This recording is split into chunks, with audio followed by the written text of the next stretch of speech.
पहला प्रश्न ध्यान से अगर आप देखेंगे तो बहुत मतलब ऐसा प्रश्न आपको जो है ये इंपॉर्टेंट की तरह नजर आएगा। इसमें सब कुछ नजर आएगा, वो सब कुछ आएगा जो कि आपके लिए आवश्यक है, जो कि परीक्षा के लिए आवश्यक है।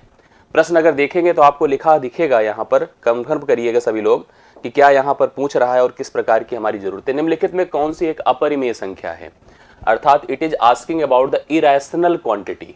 इरेशनल मतलब अपरिमेय जिसको कहते हैं। आप जानते हैं अपरिमेय क्या है, बस अपरिमेय को ये मत कह देना कि जो परिमेय नहीं वह अपरिमेय है। अपरिमेय वह संख्या है जो ना तो विभाजित होती है, ना तो विभाजित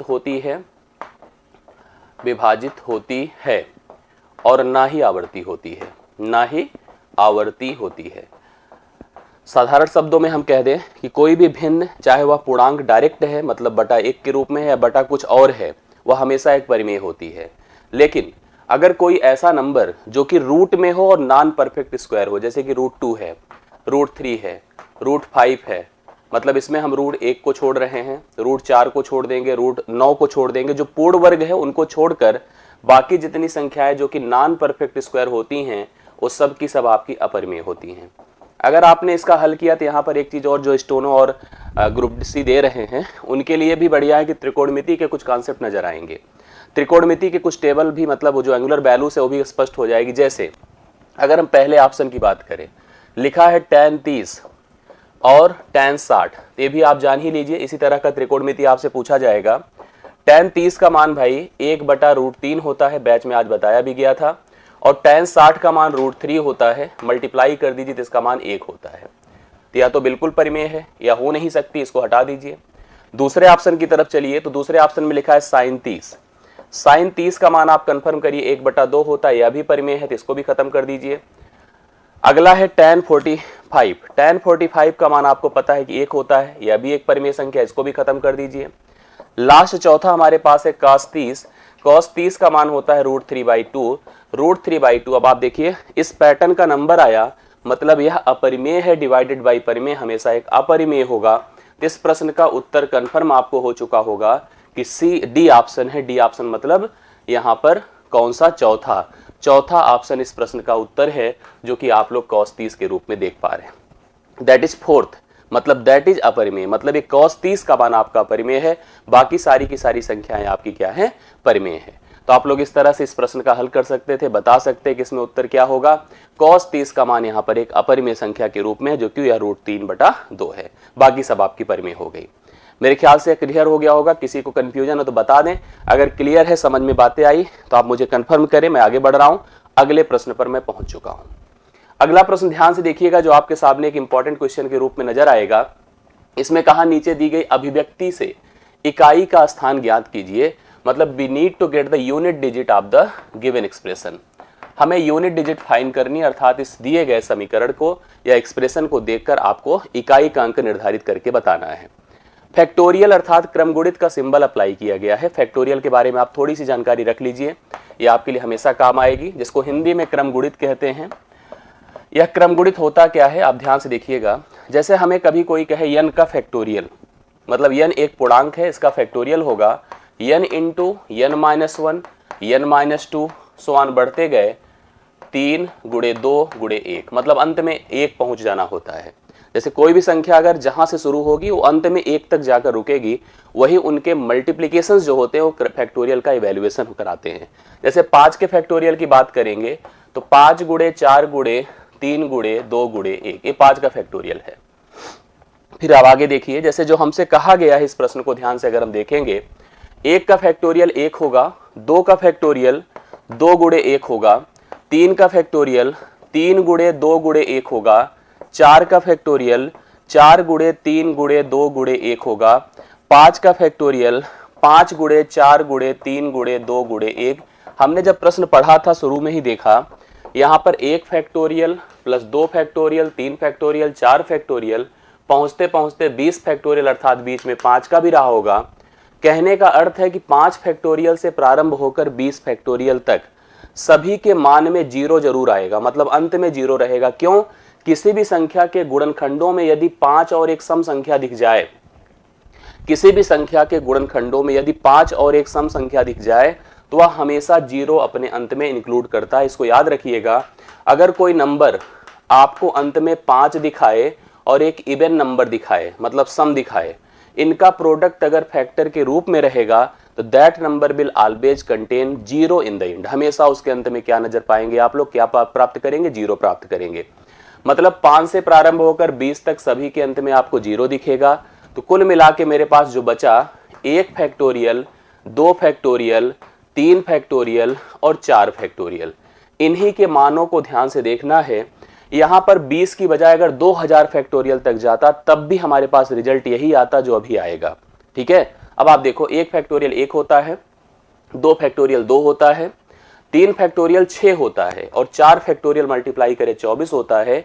इनके यूनिट प्लेस अगर फाइंड करने हैं तो 2 1 3, 3 6 9 और 9 4 13, 13 मतलब अंत में 3 है, जो कि सी ऑप्शन में आपको दिया गया है। राइट सोल्यूशन इस प्रश्न का 3 होगा। करेक्ट आप लोग नोट कर सकते हैं। मुझे पूरा भरोसा है आप में से प्रत्येक लोगों को बातें मेरी समझ में आई होगी, कॉन्सेप्ट क्लियर हुआ होगा कि फैक्टोरियल निर्धारित कैसे किया जाता है। आई होप सब कुछ फाइनल हो गया होगा। 1 फैक्टोरियल से लेके 20 फैक्टोरियल नहीं, अगर 2000 तक भी होता तब भी हम अंत पता करने के लिए 1 से 4 तक की वैल्यू को ही नोटिस करते। 5 के बाद सभी फैक्टोरियल्स के अंकों का, मानों के फैक्टोरियल्स जो होंगे सभी अंकों का, वो हमेशा 0 इंक्लूड करेगा इन द एंड। अंत में हमेशा 0 रहेगा। बातें समझ पा रहे हैं आप लोग? कंफर्म करते चलिएगा, चीजें क्लियर हो रही हैं, परफेक्टली समझ में आ रही हैं। मैं अगले प्रश्न को आपके सामने प्रोवाइड करता हूं। अगला क्वेश्चन ध्यान से देखिए।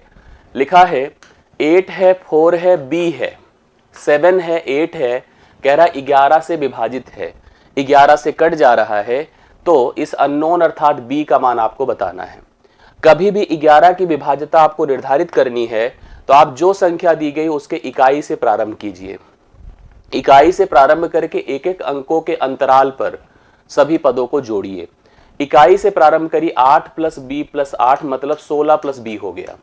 फिर आप दहाई से प्रारंभ करिए। कहां से? दहाई से प्रारंभ करिए और एक एक अंक के अंतराल पर अंकों को जोड़िए। 7 4 कितना हो जाएगा? 11 हो जाएगा।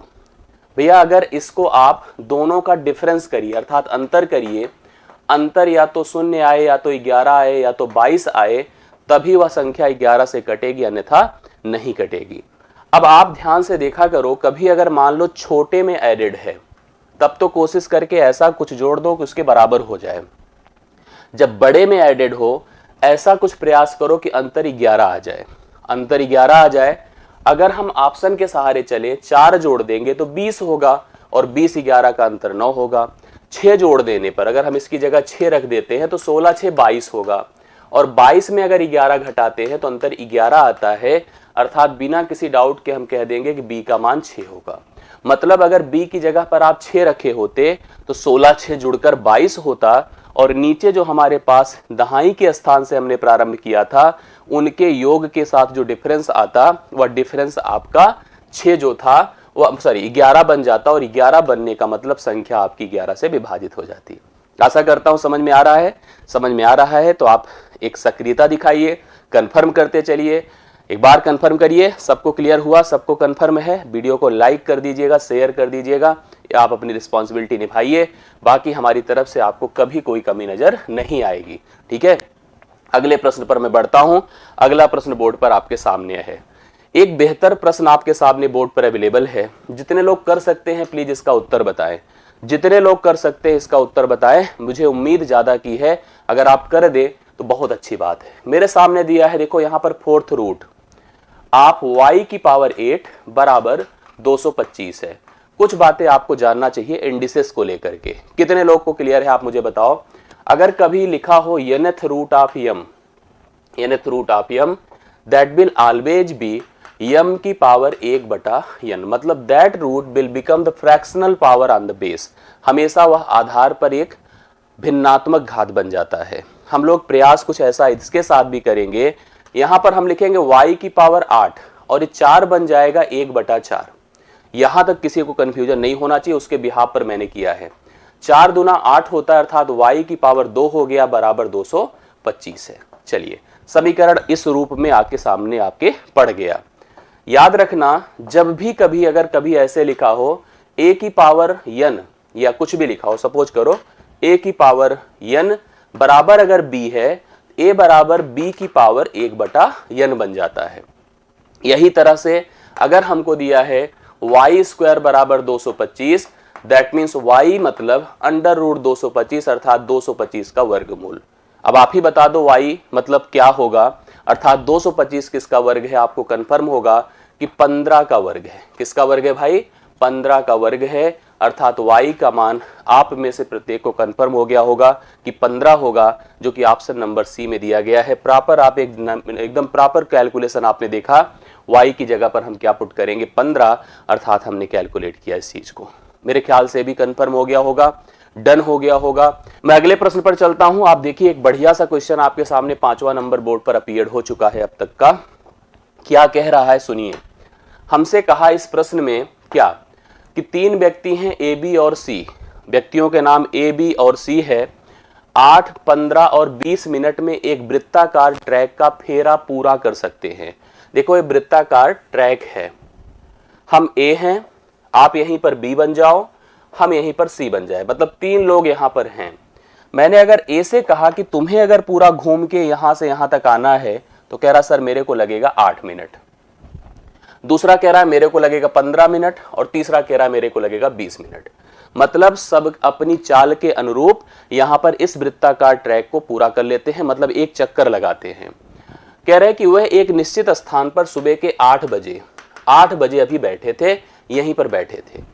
पूछा जा रहा है कि अगर वे चलना शुरू करें तो वे किस समय अपने प्रारंभिक बिंदु पर एक साथ होंगे, मतलब फिर आके यहीं दोहराएंगे, कितने बजे आकर दोहराएंगे। मतलब ये ध्यान देना है, एक ऐसी संख्या का निर्माण करना है, खोजना है जो प्रत्येक से कट जाए। क्योंकि देखो पहला चलेगा 8 मिनट पे आके पहुंच जाएगा, बट दूसरा नहीं आ पाएगा, फिर वो 8 मिनट पे आ जाएगा। इस तरह से वो रोटेट करता रहेगा। इवन मैं ये भी बता दूंगा कि जब वो लोग मिलेंगे तो एक कितना चक्कर घूमा रहा होगा, बी कितना चक्कर घूमा रहा होगा, सी। मतलब ऐसी स्थिति के लिए हमें एक ऐसी संख्या ढूंढनी होती है जो प्रत्येक से कट जाए, अर्थात इनका एलसीएम हो जाए।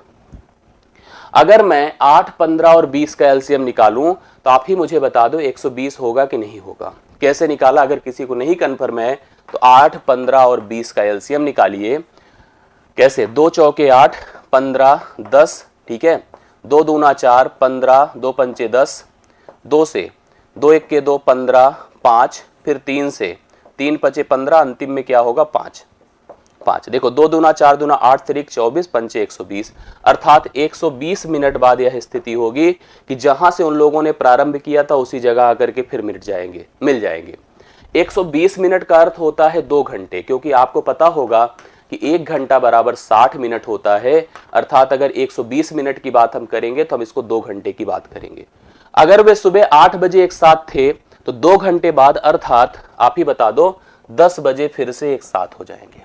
10 बजे वे फिर से क्या हो जाएंगे, एक साथ वहीं पर आके खड़े हो जाएंगे। मतलब अगर इस स्थिति में मेरे से कोई पूछे कि यहां पर एक साथ होने के लिए ए ने कितने चक्कर लगाए, तो 15 लगाएगा, क्योंकि 8 से भाग दे दीजिए। बी कितना चक्कर लगाया, 8 लगाया, और सी कितना लगाएगा, 6 चक्कर लगाएगा, और वे तीनों एक साथ एक पोजीशन पर आकर के ठप हो जाएंगे। 8 बजे से प्रारंभ किया था, 10 बजे वे सब के सब फिर से यहां पर मिल जाएंगे। हमसे पूछ सकता है कि अगर एक साथ मिलना है तो एक कितने चक्कर लगाएगा, हम कहेंगे सर 8 मिनट में तो पूरा आ जाता है घूम करके। तो उसको पूरा घूमने के लिए, मतलब वहां तक पहुंचने के लिए, वहां एक साथ होने के लिए उसे 15 चक्कर लगाना पड़ेगा। 8 से भाग कर दीजिए। ऐसे ऐसे हम लोग निर्धारित कर सकते हैं। आप में से प्रत्येक लोग यहां पर इस प्रश्न का हल बता सकते हैं। तो 5वां प्रश्न आपका डन हो चुका है, आप कंफर्म कर चुके हैं। 6ठे प्रश्न पर मैं फिर आपके सामने बढ़ करके आपको इंफॉर्मेशन देता हूं। चलिए 6ठा प्रश्न आपके सामने बोर्ड पर अवेलेबल है। एक भर्ती परीक्षा होती है, एक एग्जामिनेशन होता है, एक टेस्ट होता है, रिक्रूटमेंट। अभ्यर्थियों को सामान्य जागरूकता GA, गणितीय अभिक्षमता QT, क्वांटिटेटिव टेक्निक इसको कहते हैं, की परीक्षा हुई। GA और QT में बच्चे क्रमशः 54% और 45% असफल रहे, अर्थात फेल रहे, जबकि 16% दोनों में फेल अर्थात अनुत्तीर्ण रहे। यदि दोनों में सफल होने वाले बच्चे अर्थात विद्यार्थियों की संख्या 136 है तो अभ्यर्थियों की कुल संख्या कितनी थी। बहुत बढ़िया सा प्रश्न है, वेन डायग्राम पर बेस्ड होता है। अक्सर यह इंपॉर्टेंट प्रश्न परीक्षाओं में आपसे मिल जाया करता है। कैसे किया जाएगा, ध्यान से मेरी बातों को सुनिएगा। किसी परीक्षा में अगर मैं कह दूं कि 60% पास हैं, 60% पास हैं, तो आप तुरंत बता देना सर 40% फेल होंगे। मतलब जुड़ कर दोनों 100% होना चाहिए। हम ऐसे प्रश्न में जब हमें फेल फेल और दोनों में फेल की इंफॉर्मेशन दिया है, हम वेन डायग्राम बनाएंगे। ऐसा वेन डायग्राम बनाएंगे जिसमें इंटरसेक्शन नजर आएगा, मतलब यहां पर उनमें उभयनिष्ठ की स्थिति नजर आएगी। यह है आपका जीए और यह है आपका क्यूटी। जीए है, क्यूटी है, दोनों। हम मैं फेल का बना भी रहा हूं, याद रखना नेचर एक रहना चाहिए, या तो फेल का बनाना या तो पास। इसी प्रश्न को मैं फेल से भी कर सकता हूं और पास से भी कर सकता हूं। जरूरत यहां पर देखो इंफॉर्मेशन हमें पास में दी गई है, सफल में, लेकिन आप अगर फेल में डेटा सारे देख रहे हैं तो फेल में करिए। जब फेल का मान हमें कंप्लीट नजर आए, जैसे देखो मैं कहता हूं कि क्यूटी जीए में 54% फेल हैं। अब इसका अर्थ नहीं है कि वह बाकी परीक्षा में फेल नहीं हो सकता, और भी परीक्षा में फेल हो, लेकिन भैया जीए में फेल हैं। हम कह रहे हैं क्यूटी में 45% फेल हो सकता है और विषय में भी फेल हो। हम यहां पर क्यूटी और जीए की तो गारंटी ले रहे हैं, बाकियों की नहीं ले रहे हैं। तो देखो जीए में जो फेल हैं वो हैं कितने बताएं, 54%, और क्यूटी में जो फेल हैं वो हैं 45%, और दोनों में जो फेल हैं वो हैं 16%। अब ये समझिएगा, यह जो पूरा गोला था जीए का, उसका मान था 54, लेकिन उसका इतना भाग क्यूटी की तरफ चला गया, तो यह जो केवल जीए में फेल है इसको घटाना पड़ेगा। 14 से 6 8 होता है, 4 से 1 3, 38% क्या होंगे, केवल जीए में फेल होंगे। फिर देखिए इस पूरे क्यूटी का मान 45 था, 45 में से अगर मैं 16 निकाल दूं तो 15 से 6 9 होता है, 3 से 1 2, 29% केवल क्यूटी में फेल है। अब बात अगर फेल की है कि मैंने कहा फेल वाले इधर आए, तो फेल में अब देखो ए ओनली और यह दोनों में इतने फेल की संख्या यहां पर आकर के पहुंच जाएगी। आप समझिएगा, जोड़िए कितना हो जाएगा। यहां पर 38 है, 38 मतलब 30 10 40 20 60, 60 उसके बाद 9 59 69 69 6 75 8 83, 83% तो फेल है। अगर मैंने अभी बताया कि 100 में से 83 फेल हैं, तो भैया 17% पास होंगे। ये पास मैं क्यों सोच रहा हूं, क्योंकि यहां पर पास की संख्या दी गई है। अब इसको इससे कंपेयर कर दीजिए, हम कह दें कि अगर 17% बराबर 136 है, क्योंकि पास है, तो टोटल हमेशा क्या होते हैं, 100% होते हैं। कि 100% का मान बता दो क्या होगा। 17 8 136 होता है, 8 को 100 से गुणा करिए। बच्चों की संख्या कुल 800 थी। बहुत सारे लोग के हमें आंसर मिले, बहुत सारे लोग का हमें इंफॉर्मेशन मिला, आपने अपडेट किया, मुझे अच्छा लगा आपका रिस्पांस। 800 राइट सोल्यूशन है और आप प्रत्येक लोग सहमत होंगे मेरे इस प्रश्न के उत्तर से, इस प्रोसेस से, इस प्रक्रिया से। तो छठे प्रश्न का उत्तर है 800। क्या आप मैं कंफर्म हूं कि आप लोगों को समझ में आ गया हो तो मैं आगे बढ़ूं और अगले प्रश्न पर आपको फोकस करके बढ़ाऊं। एकदम निश्चिंत होकर के आप पढ़िए, जो भी पेपर आप दे रहे हैं उस सब के लिए काम आएगा। एकदम श्योर होकर के आप सभी प्रश्नों को हल करिए। अगला प्रश्न आपके सामने बोर्ड पर आ चुका है। देखिए, एक व्यक्ति ने 640 किलोग्राम चावल खरीदा। चावल 640 किलोग्राम मतलब 6 कुंटल 40 किलोग्राम। 640 ना, 100 क्विंटल 1 किलोग्राम होता है, 100 किलोग्राम 1 क्विंटल होता है। उसने चावल का एक भाग 20% लाभ पर, एक भाग मतलब उसका सर्टेन पार्ट 20% के प्रॉफिट पर, शेष जो है 5% की हानि पर बेच दिया। पूरे लेन देन में उसे 15% का लाभ हुआ। उसके द्वारा 5% की हानि पर बेचे गए चावल की मात्रा किलोग्राम में क्या थी। कितने लोग कर सकते हैं प्लीज बताएं। मैं आपको कंफर्म करा, सुनते जाइएगा। टोटल उसने परचेज किया 640 किलोग्राम। अब चावल का एक सर्टेन भाग उसने 20%, हमेशा देखो निवेश जो होता है वो 100% माना जाता है। अगर मैंने उसका एक भाग फर्स्ट 20% के लाभ पर बेचा तो 20% का मतलब होता है 100 में 20 जुड़कर 120% होगा। ठीक है। दूसरा भाग उसने अगर 5% की हानि पर बेचा है तो 100 में से 5 घटकर 95 हो जाएगा। ओवरऑल पर उसे अगर 15% का लाभ हुआ है तो 100 में 15 जुड़कर 115 हो जाएगा। मैंने ऐसे एलिगेशन आपको पहले भी समझा रखे हैं और अभी भी मैं बता रहा हूं कि आप एलिगेट कर दीजिए। एलिगेट करने से दोनों भागों के चावल की मात्राओं का अनुपात निकल आएगा। पहला भाग 20% के लाभ पर, दूसरा भाग 5% की हानि पर, कंप्लीट पर 15% का लाभ। तो अगर हम एलिगेट कर देंगे तो हमें दोनों भाग के चावलों का अनुपात नजर आएगा। एलिगेट करिए, इसका डिफरेंस 5 होगा, इसका डिफरेंस भाई 20 होगा। 5 एक के 5 होगा, 5 चौके 20 होगा। 4:1 में चावल बेचा गया था, मतलब 4 भाग 20% के लाभ पर और 1 भाग बड़ी मजबूरी से या कोई कंफ्यूजन से 5% की हानि पर बिक गया था। अब हमको क्या करना है, हमें क्योंकि टोटल क्वांटिटी 640 किलोग्राम पता है, तो हम अपने अनुपाती पदों को जोड़ दे जो कि 5 हो जाएगा। इस 5 की तुलना में तुरंत का तुरंत 640 से कर डालूं। 5 बराबर 640, तो 1 का भाग, क्योंकि हमसे पूछा था जो 5% की हानि पर बेचा गया था उस चावल की मात्रा बता दो। कितने लोग बता पाएंगे? 1 मतलब वही है जो 5% की हानि पर बेचा गया था। 5 से भाग करिए, 5 का भाग, 5 एक के 5, ठीक है, 5 दूना 10, 5 अठे 40। 128 किलोग्राम चावल उसने 5% की हानि पर बेचा था। कितना बढ़िया सा प्रश्न था। देखिए, आपको सब कुछ दिया था और आपने सब कुछ कर लिया, लेकिन बहुत कंफ्यूजन नहीं हुई होगी। अच्छे से आपको प्रश्न क्लियर समझ में आया होगा कि करना कैसे था, इफर्ट क्या हुआ। मेरे ख्याल से आपको समझ में आया होगा। कितने लोग क्लियर हो गए हैं? एक बार थोड़ा सा तेजी के साथ कमेंट करके सक्रियता दिखा दें। लगातार आप लोग कर पा रहे हैं, समझ पा रहे हैं। हो सकता है कुछ अपने से करें, हो सकता है कुछ यहां से सीखें। दोनों आधार पे आपने कॉन्फिडेंस आपके अंदर आया कि नहीं आया, ये मुझे बताते चला करिए। यस, क्लियर हो गया है सबको? 128, वेरी गुड, बहुत बढ़िया।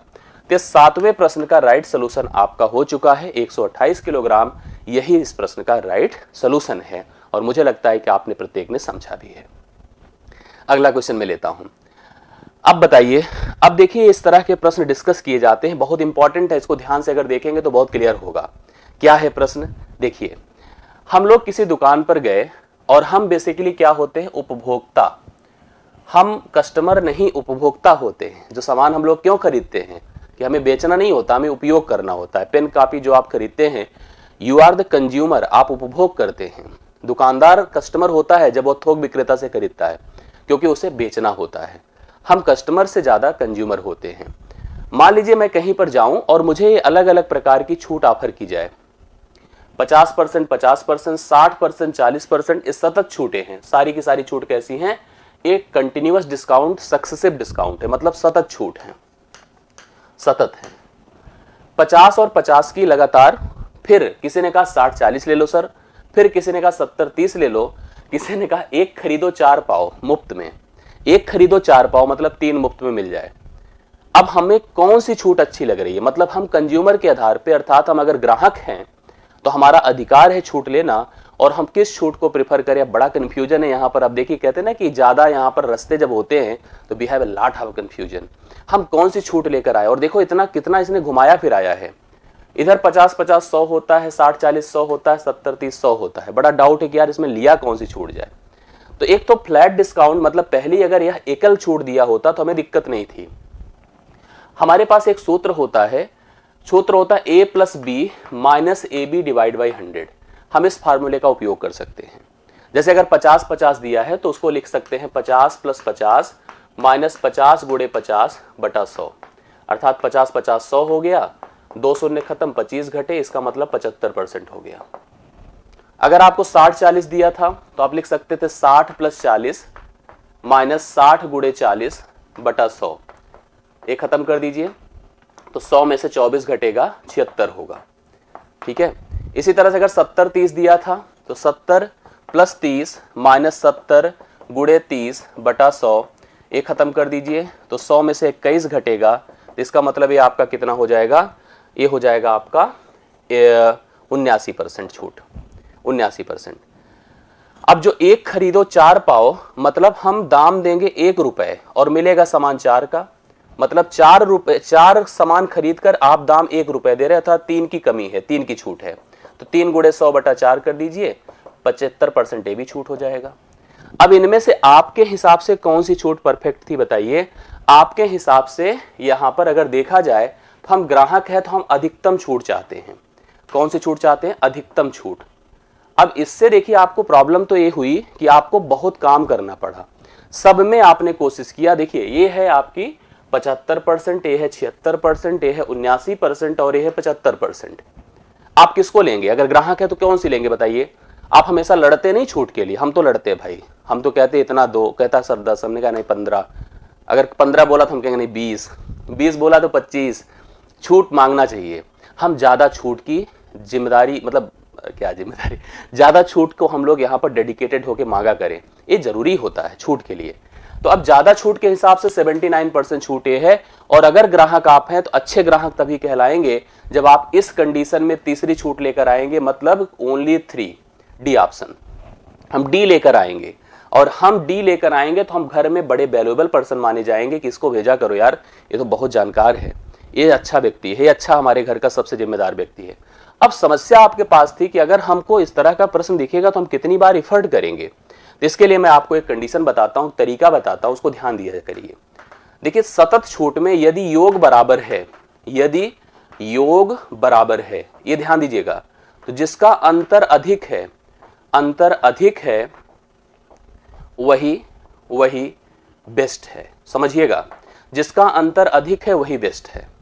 अब सुनो, सबका योग बराबर है, सबका योग बराबर है, देखो ध्यान से, 50-50 100 अंतर 0 का है, खत्म करो इनको। 60-40 100 अंतर 20 का है, 70-30 100 अंतर 40 का है। तो आप किसको प्रिफर करेंगे? इसी को तो करेंगे। एक डाउट इसको लेकर थी, लेकिन ये कंफर्म था कि चार सामान मिलेगा 1 रुपए में।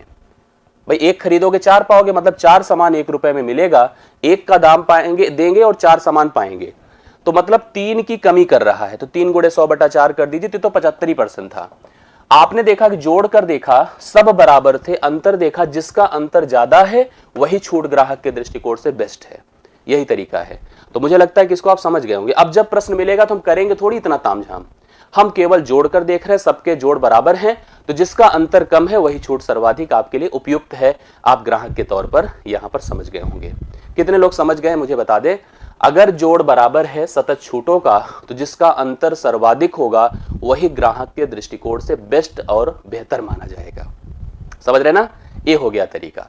तो आप इस तरह से करके आइएगा और यही सबसे बेस्ट प्रोसेस है। मैं बढ़ रहा हूं फिर अगले प्रश्न पर, बाकी छूट ढूंढिएगा आज जाकर के अगर कोई सामान मिले कहीं से। तो ये देखो अगला प्रश्न आया, 4 क्रमागत विषम संख्याएं, 4 क्रमागत विषम संख्याएं हैं, ए है, बी है, सी है और डी है, जिनका औसत 18 है। बी और सी मतलब बीच की संख्याओं का योग बता दो, क्या होगा? बीच की संख्याओं का योग बता दीजिए। ध्यान से देखिएगा भैया। देखो औसत क्या होता है आप बताइए। सब लोग फटाफट देखते जाया करिए, समझते जाया करिए, यही सबसे इंपॉर्टेंट है। योग बटा संख्या है। औसत क्या है? योग बटा संख्या है। इसका मतलब योग क्या होगा? योग क्या होगा? औसत गुणे संख्या, औसत गुणे संख्या। तो आप तो इतना समझ गए होंगे, अगर ये 4 संख्याएं हैं और इनका औसत 18 है तो इनका योग 76 होगा। इनका योग क्या होगा? 76 होगा। हमसे पूछा, जो योग नहीं पूछा हमसे, बी और सी का औसत पूछा। चलो अभी योग निकल जाएगा तो औसत भी आ जाएगा। कभी ऐसे 4 विषम संख्याएं लीजिए, 1 3 5 7 क्रमागत। देखो 7 1 8 5 3 8, तो बाह्य का जोड़ आंतरिक दोनों के जोड़ के हमेशा बराबर होगा। कुछ भी उठा लीजिए, 3 5 7 9, 9 3 12, 7 5 12। कभी भी अगर आप क्रमागत विषम संख्याएं लेंगे तो बाह्य पदों का योग आंतरिक पदों के योग के बराबर होगा। मतलब ए और डी का योग बी और सी के योग के बराबर होगा। अर्थात आप ए लिख सकते हैं, ए प्लस डी बराबर बी प्लस सी। मतलब अगर योग 76 है तो आधा यह हो जाएगा, आधा यह हो जाएगा। मतलब इसका जोड़ भी 36 होगा और इसका जोड़ भी 36 होगा ना। 36 दूना 72 होता है।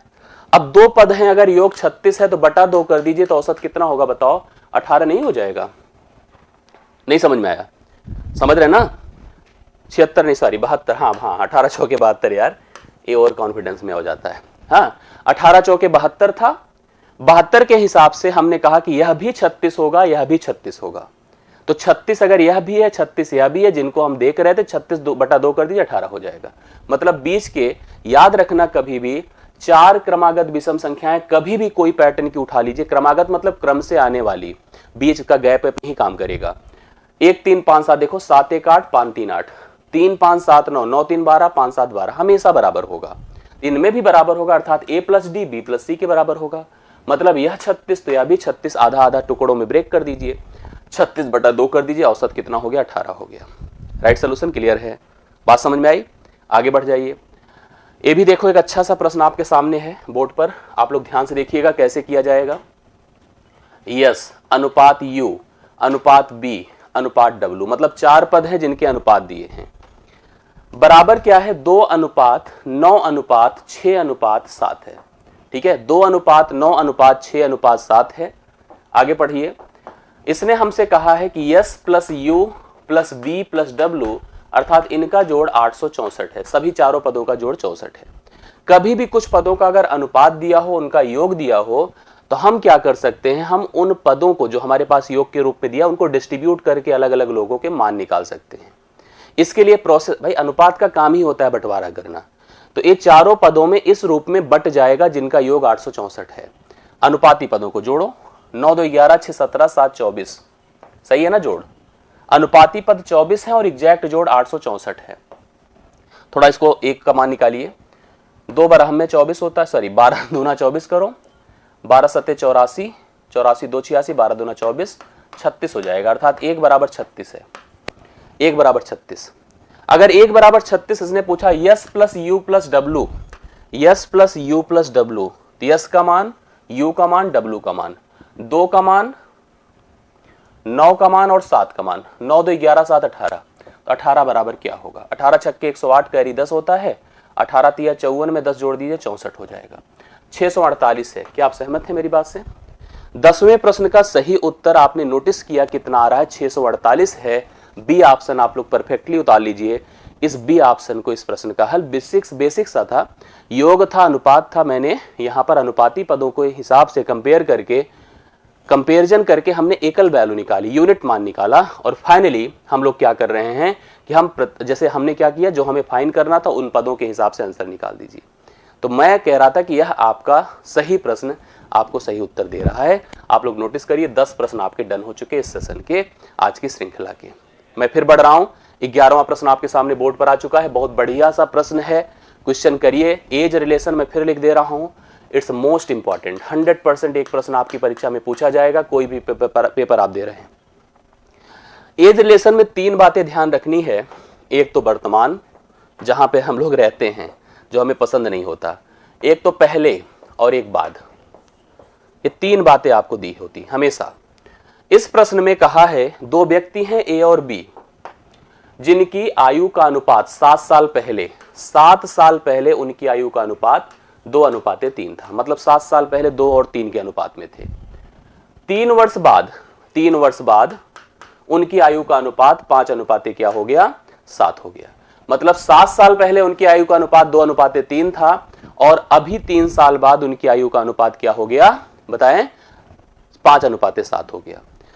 यहां पर हमसे पूछा है कि उनकी वर्तमान में आयु का योगफल बताओ क्या होगा। मतलब कभी की भी उम्र ऐसी स्थितियों में निकालना अगर ऐसी स्थितियों में कभी किसी जगह की उम्र निकालना हो तो हम अनुपातिक अंतर देखते हैं। ए का भाग है और बी का भाग है, अंतर देखा जाता है 2 और 5 का, 3 और 7 का। क्या अंतर बराबर है? 2 3 5 3 4 7 नहीं है, तो अंतर हमें बराबर करना होता है। बराबर कैसे करते? देखिए, आप इनका अंतर देखो 2 का है, इनका अंतर 2 का है तो इसमें 2 से गुणा कर दो, और इनका अंतर 1 का है तो 1 से गुणा करने की कोई जरूरत नहीं है। तो यह हो जाएगा 4 या हो जाएगा 6।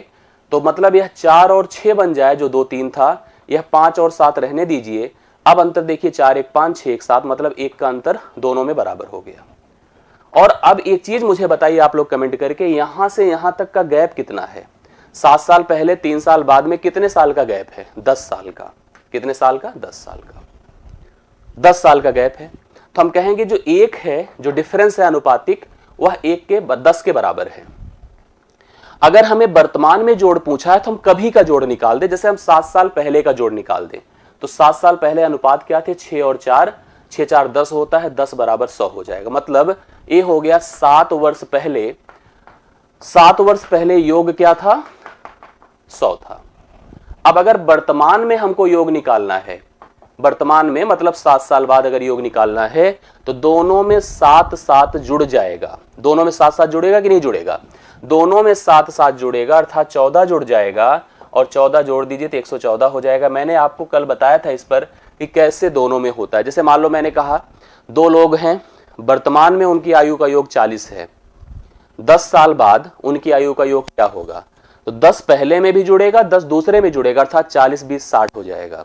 यही चीज 7 साल पहले उनकी आयु का योग 100 था, अभी वर्तमान में उनकी आयु 7 7 अर्थात 14 जुड़ेगी तो 14 जुड़कर 114 हो जाएगी। राइट सोल्यूशन आपका कितना हो गया बताएं? 114 होगा दोनों की वर्तमान आयु का योग, जो 11वें प्रश्न का राइट सोल्यूशन आपके सामने है। आई होप आप सबको क्लियर है, और आप में से अक्सर लोग 114 में बता दिए हैं। जो परफेक्ट समझ रहे हैं इस तरह से इन टाइप के प्रश्नों की क्वेरी कर सकते हैं, क्लियर कर सकते हैं, इनका कॉन्सेप्ट डन कर सकते हैं। 12वां प्रश्न आपके सामने बोर्ड पर है, क्या है ध्यान से देखिए।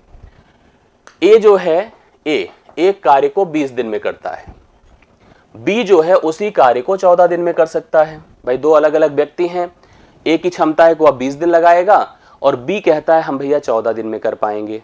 हमने कहा कि दोनों अगर मिल जाओ काम करो तो जल्दी काम हो जाएगा, लेकिन स्थिति थोड़ी डिफरेंट है। यहां कहा जाता है यदि वे 7 दिनों तक साथ साथ काम करते हैं तो शेष कार्य का भिन्न क्या होगा, मतलब कितना भाग अभी कार्य का शेष बच जाएगा। ऐसे हर प्रश्नों में जब भी कार्य के इस तरह के टाइम एंड वर्क के प्रश्न आए, भाई इसकी क्षमता कम थी तो 20 दिन लगता था, इसकी ज्यादा थी 14 दिन लगता था, एक काम किया जाता है। काम को हम हमेशा एक ऐसी संख्या बना लेते हैं जो दोनों से कट जाए। आप ही बता दो ऐसी संख्या क्या होगी? ऐसी संख्या मेरे हिसाब से 140 होगी, जो दोनों का एलसीएम होगी, या इसको आप टोटल वर्क कह दीजिए। स्थिति ये हो गई, क्या हो गई बताइए, कि ए कहता है हम 140 काम को 20 दिन में पूरा कर सकते हैं। इसका मतलब वह प्रतिदिन 7 काम किया करता है। इसका ये एफिशिएंसी है, इसकी ये क्षमता है, किसकी? ए की। ए की क्षमता हो गई एक दिन में 7 काम करने की, 20 दिनों में उसने 140 काम डन किया। बी की क्षमता एक दिन में 10 काम करने की होगी, 14 दशम में 140 होता है। मतलब बी कहेगा भैया कि मैं एक दिन में 10 काम करके 14 दिनों में 140 काम डन कर देता हूं। अर्थात अगर दोनों जब मिल जाते हैं, ए और बी दोनों जब मिल जाते हैं तो एक दिन में 17 काम किया करते हैं। कितना करते हैं बताइए? 17 काम करते हैं। तो हमारे पास जो चैलेंज था भैया 140 काम का था, 140 टोटल वर्क आपने बनाया था ना, यही का था। दोनों ने शुरू किया, किसने किसने? ए और बी ने। क्या क्षमता थी? 17 की। 17 की क्षमता से शुरू किया, बट इन लोगों ने 7 ही दिन तक तो काम किया, तो 17 गुणे 7 कर दो, अर्थात इन लोगों ने 119 काम कर दिया। कितना काम कर दिया? 119। 119 काम किया, तो हमसे पूछा जो काम हमारा शेष बच गया वह कितना भिन्न है, कितना पार्ट है, कितना भाग है। तो शेष देखो 140 में से 19 घटा दें, 140 में से अगर मैं 119 घटा देता हूं तो 21 आएगा। घटा के देखिए 21 140 का कितना भाग है, बटा 140 कर दीजिए। 7 त्रिक 21 होता है, 7 दूना 14, 3/20 आ जाएगा। 3/20 काम अभी बच जाएगा अगर इन दोनों ने 7 दिन तक लगातार काम किया था। जिनकी क्षमताएं जुड़कर 17 हुई थी, अगर वो लोग 7 दिन तक काम किए थे तो इन लोगों ने मिलकर 119 काम किया था, जो पूरे काम के हिसाब से अगर सोचा जाए तो 3/20 काम अभी हमारा बच जाएगा। मुझे लग रहा है कि आप में से बहुत सारे लोग तो समझ ही गए होंगे, थोड़ा बहुत जिनको बाद में समझ में आया होगा कंफर्म कर लीजिएगा, बाकी बहुत सारे लोगों ने इस प्रश्न को अच्छे से क्लियर किया होगा। आशा करता हूं क्लियर है कि नहीं, बताएं मुझे एक बार कंफर्म करें तेजी के साथ। सक्रियता दिखाइए, सोइए नहीं बिल्कुल भी। मैं अगले प्रश्न पर चलता हूं। 12वां तो डन हो गया, 13वां नंबर आपके सामने है। आइए, बहुत बढ़िया प्रश्न है, लेकिन बहुत अगर सोचा जाए तो बहुत आसानी से बता देंगे। ठीक, तीसरा प्रश्न, सॉरी 13वां प्रश्न। ए बी तथा सी की गति अर्थात स्पीड, चालों का अनुपात 2:3:6 है। 3 व्यक्ति हैं, एक तो ए है, फिर बी है, फिर सी है। इनकी चालें 2, 3 और 6 के अनुपात में है। समान दूरी यदि तय करते हैं तो उनके द्वारा एबीसी के द्वारा लिए गए समयों का अनुपात बनाना है। तो याद रखना कि ऐसी स्थिति में चालों का, जैसे चाल जो होता है ना, उस समय के व्युत्क्रमानुपाती हो जाती है। चाल बढ़ती जाती है, समय घटता जाता है। तो आप कभी अगर चालों का अनुपात पाओ, समयों का बनाना है। अगर 2 लोग होते हैं ना, जैसे अगर इनको हटा देते तो हम 3:2 बना देते, बट अगर यहां पर हमारे सामने 3 पर्सन है तो 1/2, 1/3 और 1/6 लिखूंगा। उल्टा हो जाता है, रेसिप्रोकल। वही काम मैं यहां कर भी रहा हूं। आप एलसीएम ले लो, 6 आएगा, 2 3 इससे डिवाइड करिए, इससे मल्टीप्लाई, 3 हुआ, 3 दूना और 6 के 6, मतलब 3:2:1 यह समयों का अनुपात होगा ऐसी स्थिति में, जो कि ऑप्शन नंबर सी में दिया है। तो ऑप्शन नंबर सी इस प्रश्न का राइट सोल्यूशन है। 3, 2, 1 आप 13वें प्रश्न का करेक्ट हल देख सकते हैं। आई होप सबको समझ में आया होगा। कंफर्म करते जाइएगा, यह प्रश्न आपके लिए बड़े उपयोगी होंगे, इंपॉर्टेंट होंगे। क्लियर है? तो ये हो गया हमारा कौन सा नंबर, 13 13 हो गया। अब मैं बढ़ता हूं 14वें पर अर्थात 14 पर। 14 क्वेश्चन देखिए, बहुत अच्छा सा एक किसका है, साधारण ब्याज का। साधारण ब्याज आप जानते होंगे क्या होता है।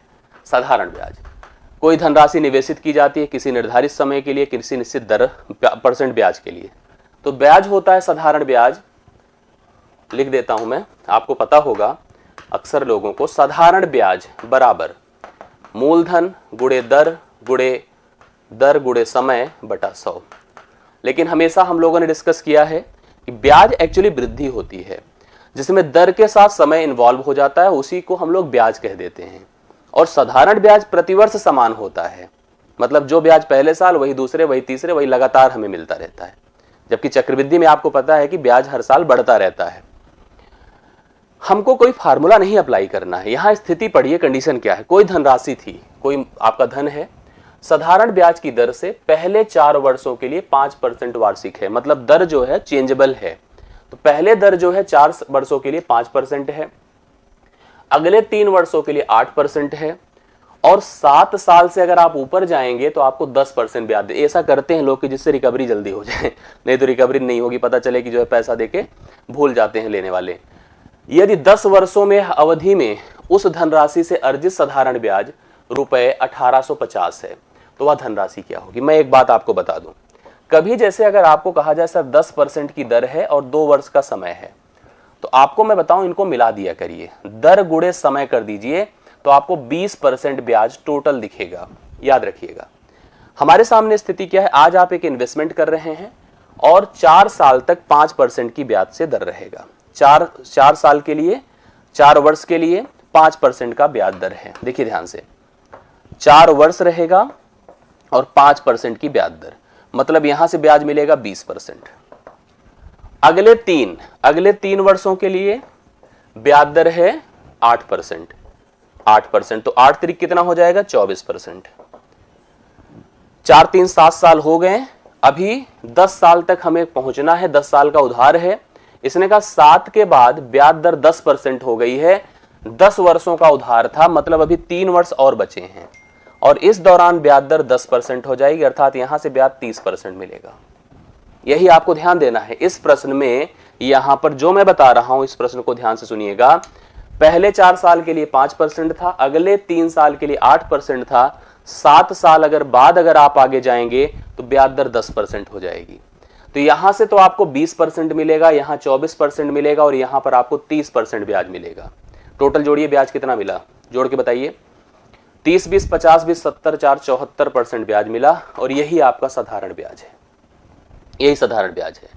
हम कहेंगे यह जो 74% है वो बराबर किसके है, 1850 के। हमको निकालना क्या है भाई, मूलधन निकालना है। तो मूलधन क्या होता है, 100%। ये देखिए, इसका मान निकालना। चलिए आइए कैलकुलेट कर दिया जाए। बहुत आराम से ऐसे प्रश्नों में केवल दर को समय के साथ मल्टीप्लाई कर करके आप ब्याज कैलकुलेट करिए, नहीं तो आप परेशान हो जाएंगे। इधर उधर में अगर फार्मूला सोचने लगे ना, तो फार्मूला से काम नहीं चलता है, ऐसे ही कर पाएंगे आप। देखो अब इसको थोड़ा सा करिए। 2 37 बार होता है, या हम ऐसे सोचें 37 दूना होगा और 37 पंचे होगा, 50 हो गया। 2 25 बार हो गया, 25 को 100 से गुणा कर दीजिए तो 2500 रुपए वह मूलधन था। सीधा सीधा सा प्रश्न आ गया, बहुत सारे लोगों ने हमें उत्तर भी बता दिया था। 2500, 14वें प्रश्न का राइट सोल्यूशन 2500 रुपए है, जो कि आपके इस प्रश्न का करेक्ट हल माना जाएगा। आई होप आपको समझ में आया होगा। 2500 आप सभी लोग नोट करिएगा, यही मूलधन था जिसको ऐसे निवेशित करने पर हमें 1850 रुपए का ब्याज मिला है। आई बातें समझ में? किसी को दिक्कत इस प्रश्न में? मुझे करना है तो हम ऐसे करते हैं, यहीं पे 4 पंचे 20, 3 अठे 24, 4 3 7 साल बीता, अब 10% हो जाएगा, 10 गुणे 3, तो जोड़ दिया तो 74 को कंपेयर कर दीजिए 1850 से, और 100% मूलधन होता है, उसी को निकाल दीजिए, उत्तर आ गया। यही तरीका था। आई होप सबको समझ में आया होगा। आगे बढ़ रहा हूं, घबराइए बिल्कुल नहीं। अगला प्रश्न देखिए, आपके सामने आ चुका है अगला प्रश्न। कैसे किया जाएगा, ध्यान से केवल समझिएगा इस प्रश्न को। क्या करना है, कहा गया है प्रत्येक 4 सेंटीमीटर की त्रिज्या वाले 3 वृत्त प्रत्येक 4 सेंटीमीटर की त्रिज्या वाले 3 वृत्त एक समबाहु त्रिभुज। भैया देखो एक समबाहु त्रिभुज है। समबाहु मतलब जिसकी सभी भुजाएं समान होती हैं। ये आपका वृत्त था, त्रिभुज था ABC, जो समबाहु है अर्थात सभी भुजाएं बराबर है। एक कमेंट हमें लोग कर दीजिएगा आप लोग, अगर समबाहु त्रिभुज है तो उसके प्रत्येक कोण क्या होते हैं, ये आप बता दीजिएगा। समबाहु त्रिभुज के शीर्षों को केंद्र मानते हुए बनाए गए, अर्थात वृत्त जो बनाए गए इनको केंद्र मानकर बनाए गए हैं। ऐसे ऐसे बना होगा, ऐसे बना होगा, थोड़ा अच्छा बना दीजिए, ऐसे बना होगा, ऐसे बना होगा और ऐसे बना होगा। चलो बहुत अच्छे से नहीं बन पाया लेकिन ठीक है, जो बना सही है ना, कोई ऐसे घबराने की बात नहीं है। हमसे कहा गया है कि जो बीच का छायांकित भाग है ना, इसी का एरिया बता दो क्या होगा, इसका एरिया। तो सबसे पहले आपके पास एक त्रिभुज है जो समबाहु है। अच्छा, इनकी त्रिज्या क्या है, यहां से यहां की लेंथ, यहां से यहां की लेंथ, यह 4 है, यह 4 है, तो कुल मिला के अगर भुजाएं देखो तो 8 है। यह भी 8 होगा, यह भी 8 होगा, यह भी। तो भुजाएं त्रिभुज की 8 हैं और वृत्त की त्रिज्या 4 है। अगर हम क्या कर दें कि त्रिभुज के क्षेत्रफल से, मतलब त्रिभुज के क्षेत्रफल से ये जो 3 वृत्त के भाग हैं जिसको आप सेक्टर कहते हैं, अगर यही आप निकाल दें तो आपको क्या पता चल जाएगा, इस छायांकित भाग का क्षेत्रफल पता चल जाएगा। बातें आप एक बार फिर समझिए, मैं एक बार फिर से फिगर को हटा के अच्छे से समझाता हूं, ध्यान से देखिए। भैया देखो ये आपका समबाहु त्रिभुज है, ये आपका समबाहु त्रिभुज है। समबाहु त्रिभुज की भुजाएं फिलहाल इसने दिया है, देखो 8 सेंटीमीटर बोला है और सभी भुजाएं बराबर होती है। आप में से बहुत सारे लोगों ने हमें कोण बता ही दिया है।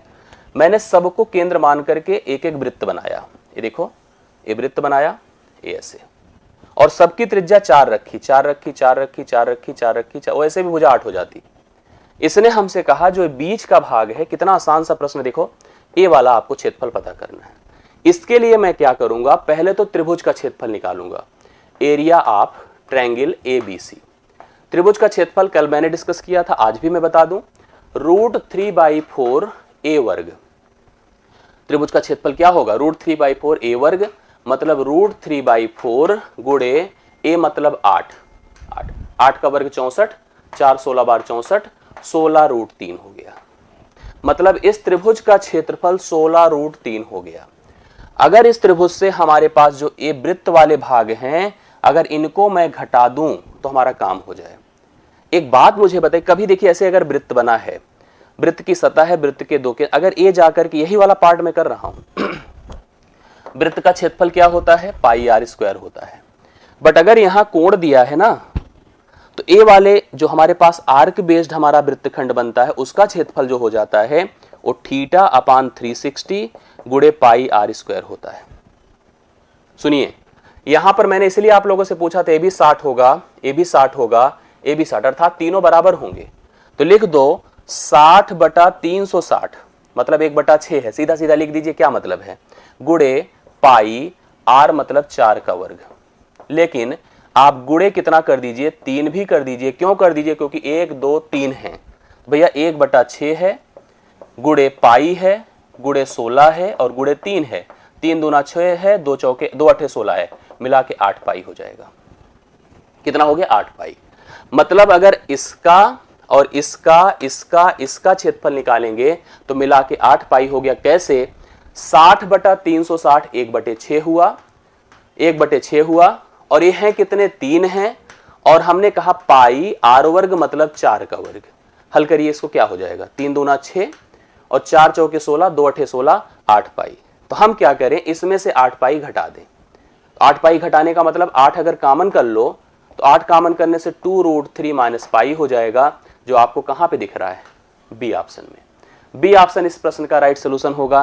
कितने लोग समझ पाए हैं मुझे बताएं ईमानदारी से, जो सिंसियरली देखे होंगे 100% इस प्रश्न को क्लियर समझ पाए होंगे। इसमें इतनी बड़ी दुविधा, डाउट तो नहीं होगी। अगर आप क्लियर समझ पा रहे हैं तो, ध्यान से देख रहे हैं तो, और फिर लिख लो कि यह भी एक इंपॉर्टेंट प्रश्न की श्रेणी में है। अगर आपने सीरियस देखा होगा, जो सीरियस नहीं देखेंगे नहीं समझ में आएगा, ये भी मान लीजिए।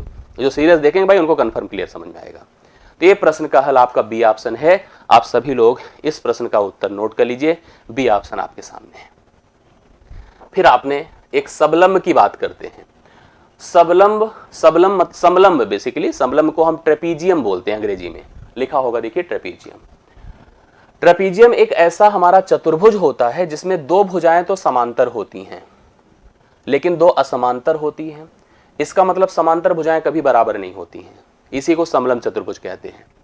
एक भुजा है 40 जो समांतर है, दूसरी है 50। इसकी अपनी एक दूरी होती है, दोनों के बीच की एक सर्टेन लेंथ होती है। इसका जो एरिया होता है, एरिया क्षेत्रफल 1/2 गुणे d1 प्लस d2 या x प्लस y लिख दो।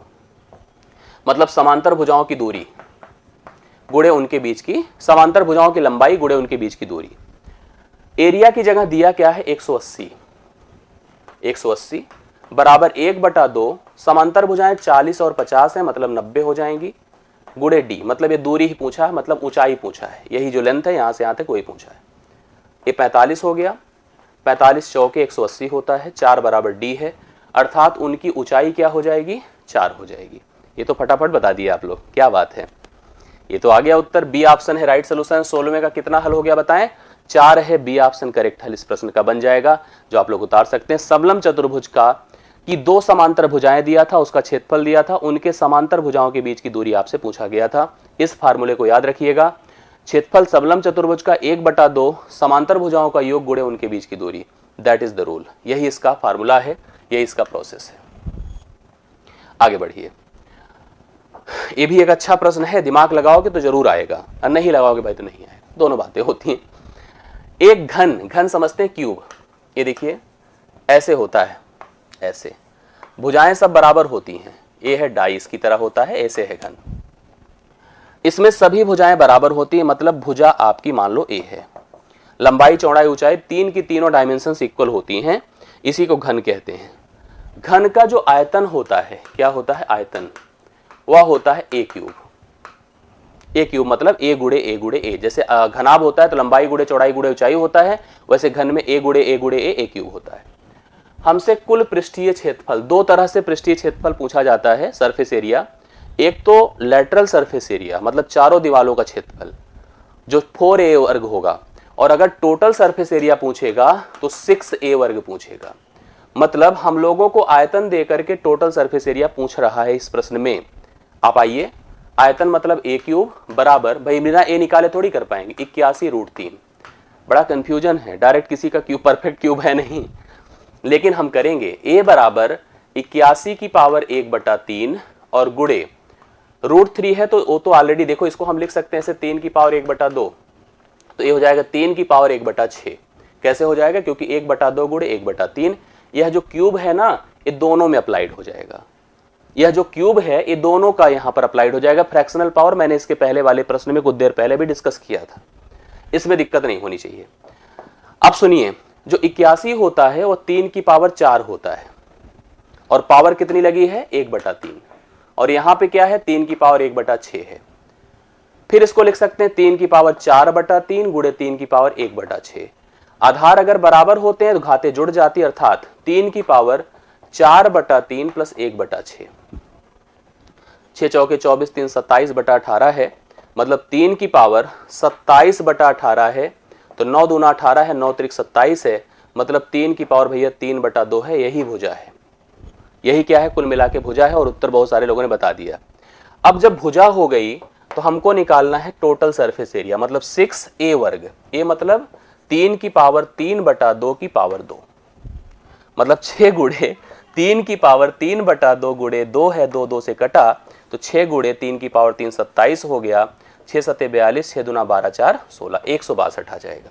162 देखिए आपका क्या है बी ऑप्शन।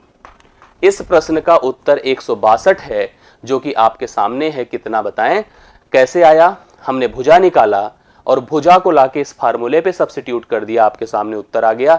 इंडिसेस का रूल यहाँ बहुत इंपॉर्टेंट था, बल्कि आयतन और सरफेस एरिया उतना वैल्यूएबल नहीं था जितना आपका इंडिसेस का रूल इंपॉर्टेंट था। अगर इसको समझे हैं तो बाकी चीजें आपको समझ में आ गई होंगी, जितने लोग समझदार हैं उसको समझ गए होंगे। 17वां नंबर आपका डन हो गया। ठीक, अब मैं बढ़ता हूं 18वें प्रश्न पर। त्रिकोणमिति का प्रश्न है। त्रिकोणमिति के आप 2 प्रश्न दिखे हैं, कोण पर आधारित है, मतलब स्टैंडर्ड एंगल को याद रखिएगा, आज मैंने क्लास में इसको एक्सप्लेन किया था। जैसे साइन 30 कॉस 30, साइन 45 कॉस 45 का मान आपको क्लियर होगा, तो इस प्रश्न को बड़े आराम से हम लोग कर पाएंगे, इसमें हमें दिक्कत की बात नहीं आएगी उतनी ज्यादा। चलिए करा जाए, कैसे किया जाएगा आप लोग समझने की बस केवल कोशिश करिएगा, ध्यान से मेरी बातों को केवल सुनिएगा, आपको यह प्रश्न दिखता हल होता नजर आएगा, कोई बहुत ज्यादा इशू आपको नहीं आएगी। देखिए 4, अब जैसे कभी याद रखिएगा जैसे साइन पावर 4 लिखा है तो मतलब जो साइन 30 का मान होगा उसका पावर 4 हो जाएगा। साइन 30 का मान 1/2 होता है तो 1/2 की पावर 4 हो गई, 1/2 की पावर 4 प्लस कास 30 का मान √3/2 होता है तो इसकी भी पावर क्या हो जाएगी, 4 हो जाएगी। इसको बंद कर दीजिए ऐसे, -3 लिखिए। साइन 45 का मान 1/2 होता है, √2 होता है तो 1/√2 की पावर 2 हो जाएगा। -2 गुणे cos 45 का मान भी 1/√2 होता है, 1/√2 का होल वर्ग हो जाएगा। ये बातें आपको पता हो कि साइन 30 1/2 होता है, cos 30 √3/2 होता है, साइन 45 1/√2 होता है, cos 45 भी 1/√2 होता है। इतनी सब बातें कम से कम कन्फर्म रहे। कुछ लोग हमें उत्तर भी दे रहे हैं और बढ़िया लग रहा है, ऐसे ही देना चाहिए आप लोगों को। 4 है, 1/16 होगा और यह क्या होगा बताओ, 9/16 होगा। कैसे हो जाएगा आप कन्फर्म हैं? √3 इंटू √3 इंटू √3 इंटू √3 4 बार कर दीजिए, 9 हो जाएगा। क्यों? 3 गुणे 3 9 हो जाएगा। -3 गुणे यह 1/2 होगा, -2 गुणे 1/2 होगा, यह खत्म हो जाएगा। ठीक है, अब आइए 4 गुणे यह 10/16 हो जाएगा, 10/16 -3 गुणे 1/2 से 1 माइनस कर दीजिए, 1/2 से 1 माइनस कर दीजिए। तो ये देखिए 2 पंचे 10, 2 अठे 16, तो ये हो गया कुल मिला के 4 दूना 8, मतलब ये 5/2 हो गया। माइनस यहाँ पर ये आपका माइनस माइनस प्लस हो जाएगा, 3/2 हो जाएगा, मतलब 8/2 होगा अर्थात 4 हो जाएगा। कुल मिला के इस प्रश्न का उत्तर 4 आएगा जो सी ऑप्शन में आपको दिया है। सी ऑप्शन राइट सोल्यूशन होगा 4, 2 वाले नहीं है। कंफर्म कर लीजिए, यह 3 है, 1/2 से 1 घटेगा, -1/2 आएगा, माइनस आएगा तो यह +3/2 हो जाएगा। यहाँ 5/2 ऑलरेडी था, 8/2 होगा मतलब 4 होगा। सही उत्तर करिए, गलत मत करिए। 8/2 होगा मतलब 4 होगा राइट सोल्यूशन के तौर पर, और सी ऑप्शन राइट सोल्यूशन इस प्रश्न का। बढ़िया क्वेश्चन है, भी इस तरह से पूछा जा सकता है। आप लोग ध्यान से देखिएगा, ऐसे प्रश्न बिल्कुल इग्नोर मत करिएगा। अगला प्रश्न देखिए, आपको ऊंचाई दूरी का क्वेश्चन नजर आ रहा होगा। ऊंचाई दूरी के इस प्रश्न को ध्यान से देखा जाए, ये भी बहुत आसानी से आप कर पाएंगे अगर ध्यान से देखेंगे। एक मीनार की ऊंचाई, ये है मीनार, तथा उसके पाद से कुछ दूरी पर स्थित किसी बिंदु की दूरी का मतलब ऊंचाई 57 होगी तो दूरी 19√3 होगी, अनुपात दिया है। कह रहा है कि मीनार के शीर्ष का उन्नयन कोण बता दो क्या है। बढ़िया है, यह भाई ऊंचाई है और यह बेस है, और यहां कोण जो होता है वो थीटा टैन पर डिपेंडेंट होता है। टैन थीटा बराबर 57, टैन थीटा बराबर क्या हो जाएगा, जनरली क्या होता है, परपेंडिकुलर अपान बेस, मतलब 57/19√3 है जो टैन थीटा का मान होगा, टैन थीटा का मान होगा। अब आप इसको कैलकुलेट करिए, 19 × 57 होता है, मतलब टैन थीटा कितना हो गया, 3/√3। हमको लगता है कल भी ऐसा डिस्कशन हुआ था, एक हम लोगों ने किया था। √3 को ऊपर नीचे गुणा कर दो ना, तो हो जाएगा 3√3/3, 3 3 से कटेगा तो आएगा √3। √3 जब टैन थीटा आपका √3 है, टैन थीटा आपका √3 है, यह कब होता है, टैन 60 के बराबर होता है। तो टैन 60 का मान √3 होता है, अगर आपको याद है अभी डिस्कस भी किया गया था, 60 डिग्री के बराबर होगा यहाँ पर उन्नयन कोण। इस 19वें प्रश्न का उत्तर 60 है, और आप में से जितने सिंसियर लोग हैं उन लोगों ने हमें बताया इस प्रश्न का मान कितना है, 60 ही है। क्लियर है ना, 60 है, समझ में आ रही बातें। मैं अब पहुंचता हूं 20 नंबर पर। देखिए आव्यूह भी पूछा जा रहा है। एक आव्यूह का प्रश्न अर्थात मैट्रिक्स दिया गया है, आपसे पूछा जाएगा आव्यूह का प्रश्न। जो आव्यूह कर सकते हैं मैट्रिक्स बताएं हमें। दो हमारे पास मैट्रिक्स दिए गए हैं जिनके आर्डर समान हैं, आर्डर समान है। आर्डर मतलब रो और कॉलम की संख्या समान है, जितने रो जितने कॉलम इसमें है उतने ही रो इतने ही कॉलम इसमें हैं। ऐसी स्थिति में अगर हमको ऐड करना हो, सब्ट्रैक्ट करना हो, तो हम करस्पॉन्डिंग टर्म को ऐड सब्ट्रैक्ट कर सकते हैं। जैसे ऐड करना है और सब्ट्रैक्ट करना है तो करस्पॉन्डिंग टर्म्स को ऐड सब्ट्रैक्ट किया जा सकता है। इस प्रश्न को देखिए कैसे करना है। यहां पर 2a + b पूछा है। क्या पूछा है, 2a + b। ध्यान से देखिए कैसे किया जाएगा। सबसे पहले देखो हम इसको लिख दें 2, और यहां पर क्या है 2035, और b क्या है आपका, एग्जैक्टली ये है 4 5 6 और 7। 6 और 7। तो चलिए हम क्या करें, 2 से मल्टीप्लाई सब में कर दे सिंपली, तो यह 4 हो जाएगा 0 और 6 हो जाएगा 10, प्लस यहां पर क्या है 4 है 5 है 6 है 7 है, तो इसका उत्तर जो होगा यहां पर 4 4 8, 0 + 5, 6 6 12 और 10 7 17। हालांकि ऑप्शन मैच नहीं कर रहा है तो नन ऑफ दीज होगा, इसमें नन ऑफ दीज है। इस ऑप्शन बेसिकली हमको लग रहा है A + B के हिसाब से दिया था, 4 2 6 5, ऑप्शन ए वाला जो दिया है वो A + B के अकॉर्डिंग दिया है। तो इस प्रश्न का उत्तर आपका नन ऑफ दीज होगा, क्योंकि 2A जो हमारे पास ऑप्शन दिए गए हैं वो A + B के हैं। A + B करिएगा तो आपको मिल जाएगा, लेकिन ये 2A + B के अकॉर्डिंग है, और 2A + B के अकॉर्डिंग आपको जो है पहले 2 से इसमें गुणा करना होगा। जो मैंने किया एग्जैक्टली यही है, आंसर ये आएगा। ऐड, सब्ट्रैक्ट, मल्टीप्लाई, इनवर्स, इन्हीं सब पे प्रश्न पूछेगा। इनवर्स निकालना, ठीक है, रेसिप्रोकल कर देना, ये सब चीजों पे पूछा जाएगा। इसके लिए परेशान मत हुई, इसका सेशन मैं करा दूंगा, जब मैं मैराथन कराऊंगा तो इसमें अच्छे से इसको एक्सप्लेन कर दूंगा, जितनी चीजें यहाँ पर आवश्यक होंगी। तो 20वां प्रश्न आपके इस प्रश्न का उत्तर मैंने कहा ए होगा। तो इन ऑप्शन में मत जाइए, क्योंकि ऑप्शन जो दिया गया है वो A + B पर दिया गया है। ठीक, अगले में चलते हैं। हाँ, अगला देखिएगा, ये भी एक बहुत बढ़िया सा प्रश्न है आपके सामने बोर्ड पर, अगर आप देख पा रहे होंगे। यहां पर एक जो कर सकते हैं बताएं इसको, एक आपको दिख रहा है कि नहीं फिगर, सब लोग कंफर्म करिए, नहीं तो अगर थोड़ा सा रेड कर दें हम इसको, अच्छे से दिखने लगे लोगों को। ये देखिए, मैं ऐसे, एक चतुर्भुज के अंतर्गत एक वृत्त है। चतुर्भुज के अंतर्गत क्या है, एक वृत्त है। ये D है, ये C है, ये Q है, ये B है, ये P है, ये A है, S है और ये R है।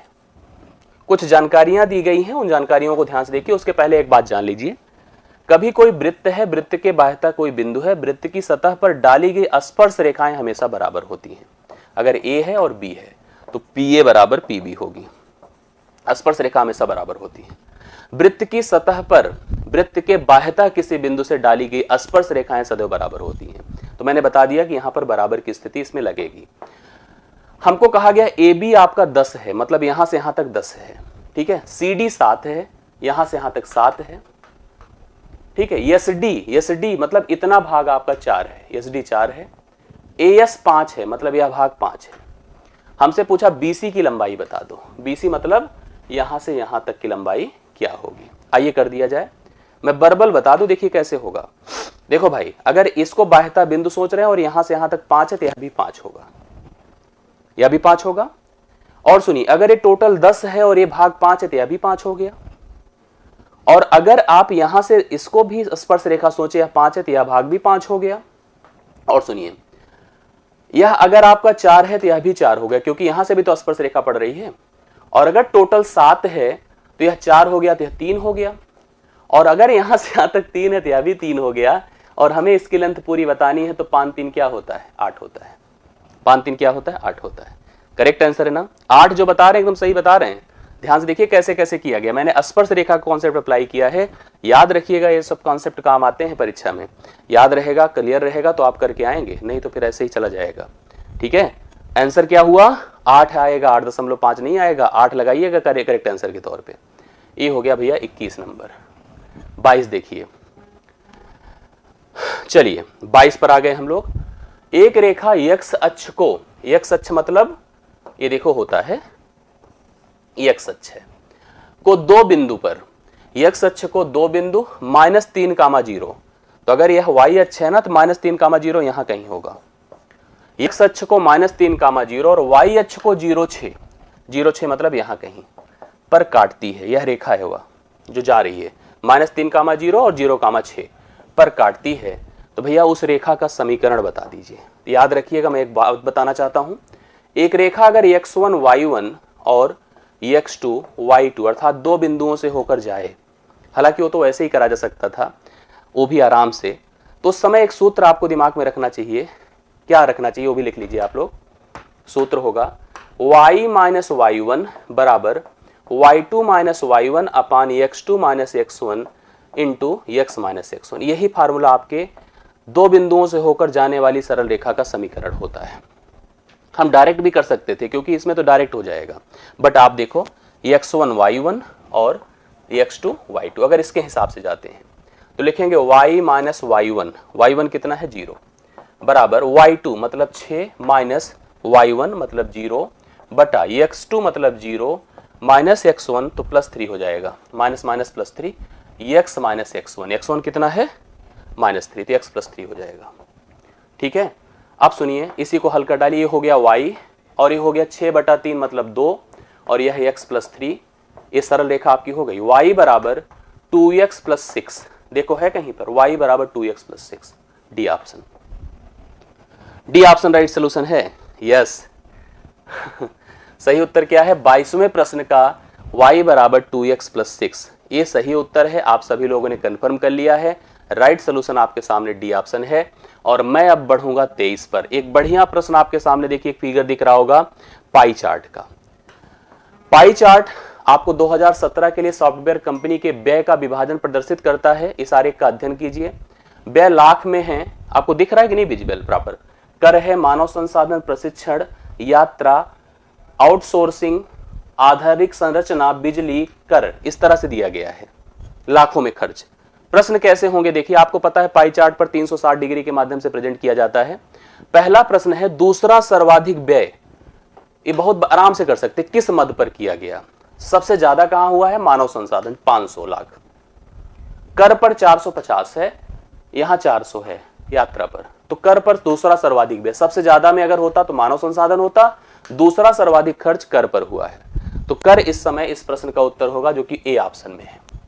राइट सॉल्यूशन क्या है, कर होगा, जो कि ए ऑप्शन में दिया गया है। अगला प्रश्न देख लीजिएगा, कुल व्यय बताओ कितना है। कुल व्यय मैं बताऊं 450, देखिए 500, 150 जोड़ डालिए, 150, 400 प्लस 50, 400 प्लस 50 प्लस 200 प्लस 250, बस हो गया। जोड़ डालिए सबको, या ऐसे जोड़ लेते हैं। देखिए 500 एक 600, 6 4 10, 6 4 10, 10 2 12, 12 2 14, 14 4 16। अब 50 वाले जोड़िए, 16 एक 17, 17 एक 18। एक बार फिर से देखिए 500, 500 एक 600, अभी 50 छूटा है, 6 4 10 1000, अभी इसका 50 छूटा है, 1000, चलिए 1100 कर ही देते हैं।